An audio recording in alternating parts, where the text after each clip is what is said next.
everybody, it's Aisha Leverett, your favorite realtor with FitRealty Associates, powered by United Real Estate Premier. Today I will be sitting down chatting with Anna, who is going to give us the all-exclusive on appraisals. A lot of times we just hear these words, but we do not know what they mean or the work that goes into them. So Anna is going to tell us all about that, and I look forward to this conversation just as much as you because I only have limited information on it. So, Anna, can you please tell everyone about yourself and what company you're with, how long you've been doing the appraisals? Well, my name is Anna Todaro. I am with Commonwealth Appraisers. I have been certified residential since 2004. So 14 years I have been certified residential. Oh, wow. And it takes quite a bit of time and work and testing and classes to become certified. So how long did it take you to actually get certified? Truthfully, I fast-tracked it. Really? I did. I did it in 2.5 years. Oh, and that's fast-tracked. Wow. Yeah. Oh, wow. Well, can you explain exactly what an appraiser is to a seller or a buyer that may not understand the term? I would love to. First of all, the appraiser is the only party in the transaction that has no skin in the game. Ah. We are the only one who is unbiased and impartial. No matter what the house is, we get the same fee. Mm-hmm. And the job of the appraiser is to protect the public trust. So if we have any interest in it, number one, we have to disclose it. Number two, you need to still be unbiased. And number three, you probably shouldn't do the appraisal because other people are going to think you were being biased anyway, even if you weren't. Oh, wow. So you really need to have a wall so that there's no bias, there's nothing that would influence you. Okay, awesome. Now, when a person is purchasing a home, at what part in the process does that then fall into your hands? Okay. Appraisals can be obtained for tons of reasons. Okay. Anytime you want to know the value of real estate, the appraiser is the one who will give you unbiased, impartial opinion. And they're very experienced. They've had tons of classes before this. I told you all the classes, all the testing, everything that you had to go through to get licensed and to all the experience that you had to have. So their job is to give you an unbiased opinion. Other people that will give you, if a realtor comes along and they have an interest in the property. They have an interest to get to sell it for the highest amount because that brings the most commission. But the appraiser gets a flat fee and it doesn't matter, and we're never allowed to base our fee on that. Now, so when should you get an appraisal? You can get an appraisal before you buy. You want to know, am I making a good offer? Is it really worth this? You can get an appraisal. You can get an appraisal if you want to list it and you think it's worth this much, your realtor thinks it's worth this much, and you want to know what it really is worth. What's a good list price? You can get an appraisal if you're going to buy an investment property, and we can tell you how much it's worth now and how much it will be worth after you fix it up. There's tons of reasons to get an appraisal. Okay. The lending is the most often ordered appraisal, because what lenders are saying is, I'm going to put this money out there and I want to make sure that based on their credit and what they're able to pay, that this house is going to be able to, if something defaults, that we'll be able to sell this house for what we need. Okay, so that's exactly what they're saying. Okay, well that makes sense. And that's how we protect the public trust. If we have it skin in the game, if we have an interest in the property and we're not being honest, then we're not protecting the public trust. Wow. So you have a really big job. Like, it's a huge responsibility, It's a a liability. Wow. Our liability with a lending appraisal goes for 5 years. Wow. It actually can go longer. It depends on what state you're in. Some states let it go infinity. 5 years is pretty much what you're liable for it. So if I do an appraisal today and that person goes into foreclosure in 4.5 years, they're going to pull my appraisal and they're going to say, let's see if this is not accurate, and then they hold me liable for the difference for what they sell the house for and what it foreclosed on. Wow, really? They can. I've never had it happen. Other people have. I don't think I'd be able to sleep at night It's for a lot. 5 years. After every house, I'd be like, oh my gosh, you're going to pull my report? Oh, I could not do that. It's a Wow. lot of liability. Yes, it is. Now, for you, how long does it usually take to complete an appraisal from the time they request it to the time they actually receive it back? It typically will take, let's see, if I get an order today, I will call and schedule the inspection based on what my schedule is for next week. I might schedule it for Monday, I might schedule it for Tuesday, or if those days are full already, then it would be Wednesday or Thursday. Now, do you have a deadline like the VA, with it being like, you know, With VA, they do have it. they have leeway? I know they have a little leeway. I believe they have 2 weeks. Mm-hmm. 2 weeks. Some of them take the full 2 weeks. Too. And typically though, from the time you get the order to the time you send it in, you can usually do it in about a week as long as there's nothing atypical about the house. Okay. But I know VA has a requirement for 2 weeks and it's pretty much drop dead. I mean, you have to get it done. Like, if they don't have it done, it's like, no one's like, oh my gosh. I mean, we're on them, but no one is physically like holding them The necessarily VA will be on them. You don't see the backside of what we deal with. Ah, okay. See? So it's good. This is why this is a really good conversation, because we hear back from lenders about different aspects of the appraisal, but the only person that can actually tell you about the appraisal is an appraiser. And I want to tell you one other thing. First of all, lenders do not understand appraisals. Is that crazy or what? They do not understand appraisals. Not even how to read them. They know how to open up. This is an appraisal. They know how to open it up and find that line that says, we said it was worth this much, and they go, what? Really? That's all they know. It's crazy. So is that why it's so hard to dispute an appraisal?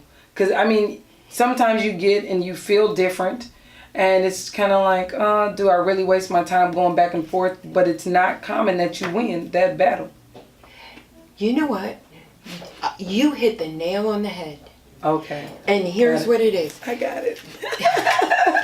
There are times that the appraisal is absolutely accurate and you don't like it. Our job is not to make the contract price. Our job is not to make sure this loan goes through. Our job is to read the market and to give you the opinion of market value based on what we read, to give you a report that is USPAP compliant. And all these rules that are in this book, we have to follow. And this report has to be according to all those rules. And we read the market. And this is what it is. This is what it is. And I've had this literally happen this year, because I'm also a realtor. And I help my realtor friends. So, I had a realtor friend call me up, say, Anna, I thought that I had done a really good market analysis on this property, and I put it on they insisted to put it on $10,000 higher, and I told them, okay, if we don't get any movement on it after a week, we gotta lower it. They said, they agreed to that. She said, we put it on for this, we didn't get a whole lot for a week, and so we moved it down 10,000, and they got, like, 4 people came, 1 person made a contract within the next 7 days, and it was like 13 days they had a contract on. She said, and I thought that my numbers were really good, and we sent it out, the lender sent it out, we got the appraisal back, and it didn't come in at the contract price, it's under. And I said, oh, wow. I said, let me just take a look at it and see. Now, if I looked at it as an appraiser, I would be doing a review of an appraisal. You asked me in one of the questions something that you might not know about appraising. If I give a number, even if it's just verbal, if I say, Aisha, do you know that your house is worth $1.5 million? Do you know that I just gave you an appraisal that I'm liable for? Really? And that's so funny, because when I was actually selling my house, I seen the appraisal. I hadn't put my house on the market yet. I was about to. I was preparing it. And my neighbors had put their house on the market, and the appraiser was out there. So when I seen him, I said, hey, what company do you work for? Because I was thinking about getting one as a seller before I put it on the market. And then he was like, such and such company. And I was like, oh, okay. So how much would it be for you to come out here and do an appraisal? And he was like, don't worry about it. How many rooms you got? Because it's the same, because it's in a new construction. It's the same builder. It's the same. I know, but this is how he said it. He's like, what were you thinking about putting it on the market for? And I told him, the price. And he's like, you're in the right ballpark, kind of thing. So, and it was just a conversation from across the street. Right. It was no, I got to tell you something. Okay. He was very much pushing the line. As an appraiser, anytime we give even a range, if we say, from 2 to 300,000, even if it's a wide range, doesn't matter. We've given an appraisal. Wow. And we're liable for it, and we have to have backup for it. We have to have documentation of how we came to that conclusion. So if we're at a cocktail party and somebody asks us, hey, you better not have had too many drinks. Yeah. Because you don't say anything. So, but anyway, back to me looking at my friends, I said, send it over. Now, I can look at it as a realtor. I can say, okay, I'm not doing an appraisal right now. I'm looking at this as a realtor, but I do have appraiser knowledge of what they should do. I had looked at her market while she was talking to me, and I thought, she listed it at a really good price. The $10,000 was minus was exactly where it should have been. And she got a full price contract in, lowering it in 6 days after that. I said, let me take a look at it. I looked at it. It had 3 closed sales on and 1 active. And it was a terrible appraisal. Really? It was terrible. And I was like, I cannot believe they did this. What a lazy appraiser. I will just say they did not do a good job. So I said, here's what you need to do. You need to write a letter that says this, this, this, and this, and we're requesting a reconsideration of value based on this, this, and this, and these are the comparables that we think are more similar. So she sat down and wrote it up, and she said, would you take a look at the letter? She sends it to me. And I looked at it and I was like, yeah, that's not going to work. So I changed it to good language that another appraiser would really understand that they made huge mistakes. Wow. And I sent it back to her, and I said, now understand that when we get requests for a value reconsideration, we are not happy. We have already put 8 hours of our life into that. Wow. We're done with it. Every time we have to open it up, it costs us more money. We think we did a good job. We try to do a good job on everyone. And so we're not happy when we get a reconsideration of value. And then when we're wrong, in all my years, I have changed my value twice. Wow. Out of all the reconsideration of values that I put my time into and that I had to look at. It happens very rarely. Very rarely. But what was I saying? So I say it might take, a couple of days for them to change it because they're probably going to be a little mad. But it's good to know this, because I think that in every part that's played in a transaction, no one really knows what goes in on the back end of everyone's job. And I mean, like, even being a realtor, they're like, oh, you show a home, you write a contract, you make money. That's not the way it goes. Exactly. Some people I've been working with for years, some people I've been working with for 2 years, and it's been a process. And I've showed my very first house, first client, I showed 13 houses. And I had one, I want to say last year, I showed her 33 houses. I had one lady I showed 18 houses to in 2 days. That is a lot of work. That's a lot. And that's not even getting to the paperwork. That's right. So I hired an assistant, because I hire people to do things I'm not the best at. Right. That's just the process. So I have a question for you, just moving along a little bit. When an appraiser goes out to the subject property, what are the things they're looking for? So let me give you an example. Some people say, oh man, if I add this swimming pool in the backyard, I'm going to put $50,000 into my house. Oh man, if I get those brand new floors and I paint the walls this color, I'm going to get $10,000 more. Can you please just kind of give us some insight on that? I would love to. She was waiting for that question. Finish up.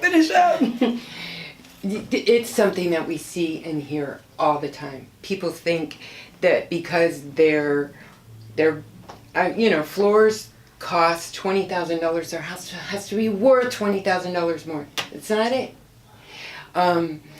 Cost does not equal the value that you get returned. Mm-hmm. And this is your rule of thumb, is you want to keep up with the Joneses, but you don't want to pass them.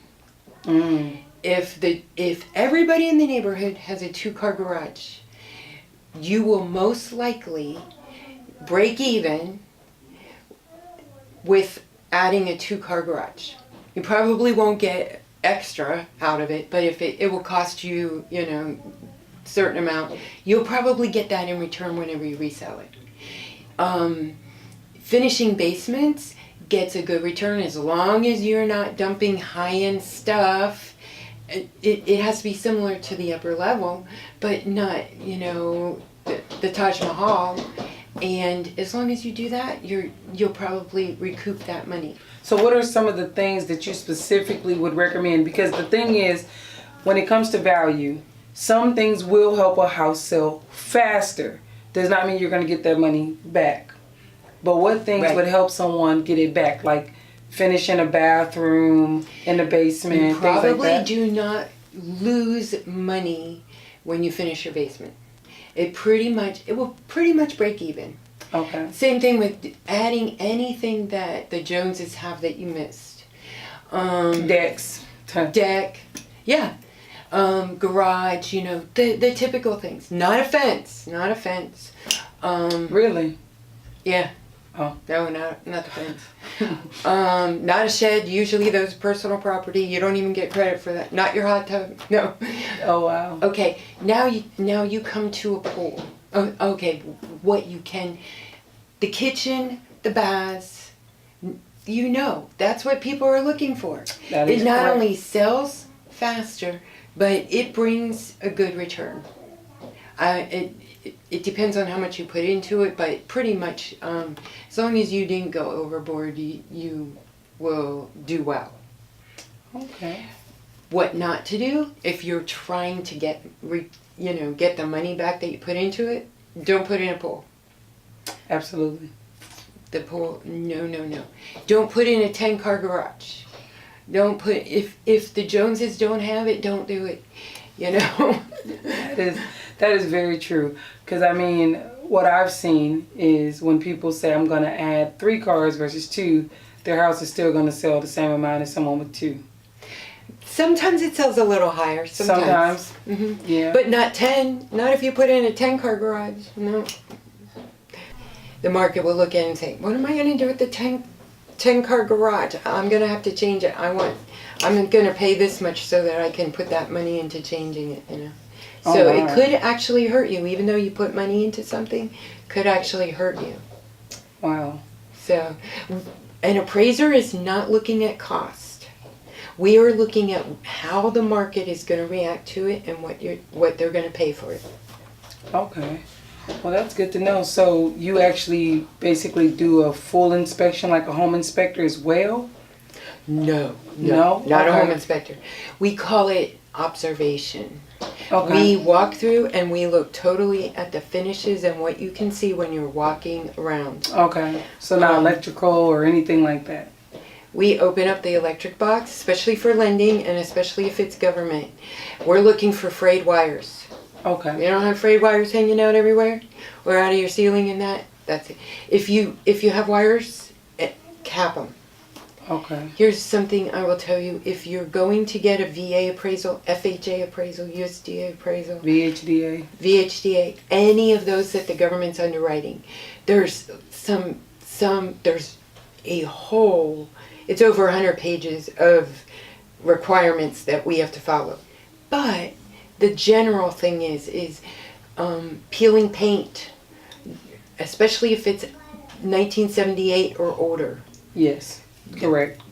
That's basically when they stopped the lead paint. The lead yes. paint. So clean up, scrape it up, clean up the paint chips. Don't leave the paint chips lay there, even if it's outside. And repaint anything that has peeling paint. If there's wood showing, exposed wood outside, on your trim, on your deck, on your shed, if there's any exposed wood, paint it. Really? Wow. You can have cracked windows, that will pass, but if there's anything that's jagged, that's hanging out, that you could cut yourself on, that's not acceptable. Here's what it basically goes by: safety, soundness, and security. Okay. So security goes with security that for the lender and the government who's backing the loan. That kind of security. Will it be able, if something happens, they be able to resell it and make back the money? That's the security. So that's why we're looking for these items. The roof has to have 2 years or more on it. Okay, well that's a good point you brought up, because I know a lot of times the biggest thing in the home inspection is always the roof. The roof? And they'll say like, oh, you got 5 years left on it. So at what age do y'all start to cap, or is it just from a look? Like do y'all look at the home inspections that are put in? Or it would be anything nice like that? to, but we don't. Okay. We don't get them.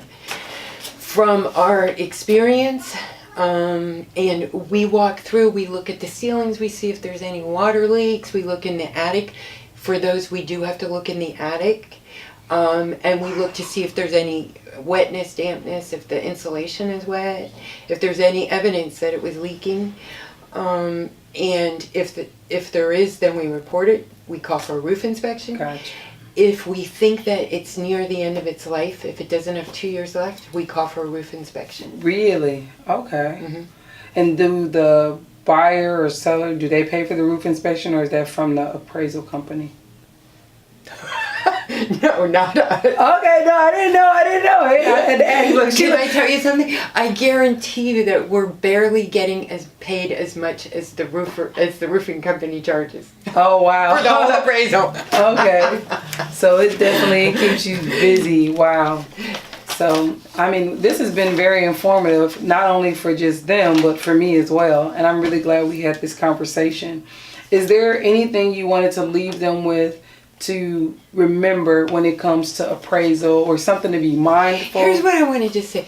If you're going to be the seller, there are things that you can do to help the appraiser. You can, especially if it's going to be VA government backed or FHA, anything like that, get a survey. If you don't get the survey, go down to the courthouse and pull the plat from the subdivision or the layout that they have, because what we actually need are lot dimensions on every appraisal for them. We have to have our lot dimensions. It saves us time. We really appreciate it. Number 2, if you have a well and septic, go to the health department and pull your And all these things are free? Yeah. Okay. Yeah, you just go down, ask them for a copy of the well and septic permit, And it might be 10 years old, it might be, 50 years old. Some counties have them, some don't. But we have to actually say for well and septic that it meets these distance guidelines. Okay. And we don't have x-ray vision, so we don't know where that septic is. Okay. You can usually guess, but it's not good to guess. This is a legal document that we're typing up. And so you don't guess, and you call for a survey showing where it is. Rather than do that, just go down to the health department, pull it for us, and that helps out a lot. Oh, wow. There's make sure that there's no exposed wood. Make sure there's no peeling paint. Make sure that the utilities are on and working. So the utilities for appraisal, that's all types of homes? Like, does that matter for foreclosure, et cetera, et cetera? It depends on your lender. Okay, got it. Some all utilities, working, service. Here's another thing. If you have appliances, the appliances have to work. If that dishwasher is broken, pull that dishwasher out and get rid of it. Either if it doesn't have to be there, but if it is there, it has to be in working order. You hear that? Working order. So, and we have to test them. Wow. You have a really strenuous job too. Absolutely. The things we choose to do, right? I know. It's kind of like I grew up wanting to be an appraiser. I absolutely love it. I know. I feel the same way. Yeah. We have our moments where we love it, we hate, we cry, we joy, we jump for joy. I mean, we have all those moments. Exactly. So. Yeah, it makes life fun, doesn't it? It does, but it's a very important job. So I thank you for your time, and I know they thank you for your time. Can you please tell everyone where they can find you if they should need an appraisal or they have appraisal questions?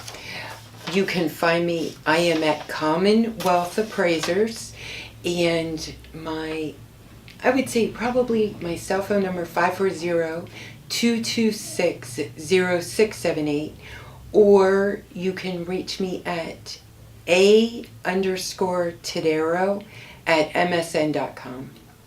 All right. Well, now you know where to reach her, and this is FitRealty signing off. I thank you for your time.